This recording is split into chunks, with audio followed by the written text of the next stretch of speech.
Hey, my name's Jacob and I've played golf every single day for over 150 days in a row. But why did I do it? How was I able to do it? And what was the result of playing so much golf?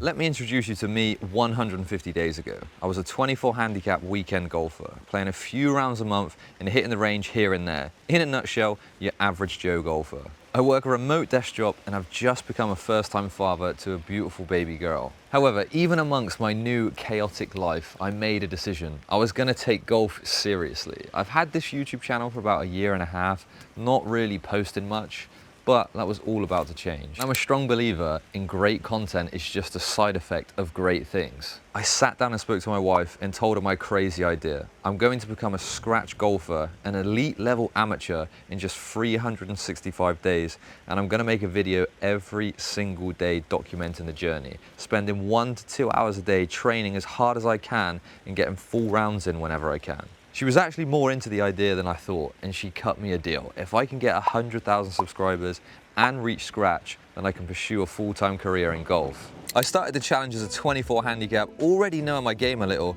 and I knew that putting was killing me. So I decided to start with something extreme. 1,000 putts a day, every day for a week. And it worked. My putting average dropped rapidly, going from a 3.0 to 2.1, which also meant that my handicap fell very quickly to 20. But here's the dangerous part.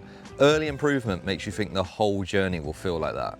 The first 2 weeks were exciting, but after that, the novelty wore off. This wasn't a hobby anymore, it was a daily obligation. I work full time, we have a newborn baby, therefore the only time left to edit was at like 11 p.m. till 1 o'clock in the morning. So naturally, sleep started disappearing and my body really started to feel it. I went from swinging a golf club twice a week to swinging it every single day, but my body was just not prepared for that massive increase in volume overnight. My back was in so much pain after the first 2 weeks, and I was exhausted, and I started to question the entire thing. And I found out quickly that playing every day really exposes your weaknesses and fast. I had two options, slow down or level up. I wanted scratch, I wanted to reach it so bad, therefore really there was only one option, to level up. And how do you do that? I started to train like an athlete. I started to get weekly lessons instead of bi-weekly golf lessons, and I had a structured practice session for every range session. I was hitting the gym every single day with a golf-specific training routine and actually having a nutrition plan optimized for recovery. And the swing started changing.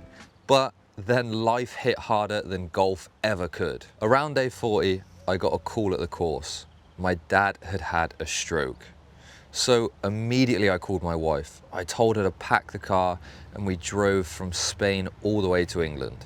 And this was way harder than it sounds because we had a newborn baby. We could only drive for about 30 minutes at a time.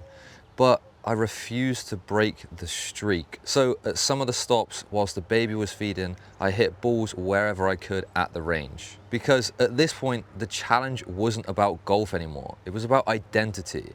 It's a massive mental conflict of mine that plays on my mind to this very day. Should I have done that? But could I have drove more anyway because the baby needed feeding and soothing? It was hard to think straight in a moment like that. So we arrived in England mid-November. And as you can imagine, rain, darkness, winter rules, and the freezing cold. I couldn't even submit scorecards because the conditions were so bad. Therefore, my handicap stopped moving completely. But something interesting happened. Even though the number wasn't changing, my swing was. I met Harry in England, the PGA pro at Bowood, and we worked a lot on my swing. Better tempo, more relaxed, and more importantly, more athletic. Earlier comments on the channel said, "You'll never do it, you're never gonna make it, it's an impossible challenge." But around day 80 or 90, I started to see the first positive comments coming through. Wait, he actually might do it. Improvement gave me confidence, so I pushed even harder. More lessons, speed training, driver distance, but I became obsessed with perfecting the swing mechanics. For about 20 days, I was actually getting worse. Because I stopped playing golf. I was trying to engineer it, and daily play accelerates whatever you focus on, even overthinking. I said I got worse, but that doesn't really explain it. I didn't get slightly worse, my game was completely destroyed. I was so obsessed with the golf swing that I couldn't even hit the ball. I wasn't thinking about targets, I wasn't thinking about scoring, I was thinking about wrist angles, hip depth, face to path, and over 100 different things. Over Christmas, I played 9 holes with my brother and I shot 25 over. 25 over 9 holes. That was breaking point for me. I was angry, embarrassed, and frustrated. Every round felt like survival, so every bad shot felt heavier. It felt like all the progress from 100 days had completely vanished, and for the first time, the challenge felt impossible. Christmas has ended. My dad was making a fantastic recovery, so Christina, the baby, and I went back home to Spain. And when I arrived, I made a decision. Forget about the golf swing. No thinking about mechanics, positions, or no thinking about the perfect backswing. Just feel, just hit the ball, just play golf. And something crazy happened. My scores started flying down, but I wasn't trying to fix anything. My swing started looking better than ever without me thinking about it. That's when I realized something important. The mechanics built the foundation, but feel unlocked the performance. From day 110 to day 30, I played some of my best golf yet. Not because I added more, but because I removed noise. That experience changed how I saw improvement. Golf isn't just a swing, so I decided to train beyond mechanics. I started working with mental golf type to sharpen my mental game, and I started working with Lauren, a golf-specific yoga coach, to improve flexibility, stability, and recovery, mind and body. Because daily golf had taught me something. If your body is stiff, your swing suffers, but if your mind is tight, your game collapses. But when both are aligned, everything flows. As I'm reading this right now, we're on day 165 and I'm a 15.8 handicap. And the last round says more than any practice sessions. 6 pars, 1 birdie, 1 bogey, 1 triple. That triple, that used to turn into 5 more, but now that's just 1 bad hole. Now that is growth. When I started this challenge, I thought playing every day would guarantee progress. But what it really guarantees is exposure. It exposes bad mechanics, bad recovery, work mentality, ego.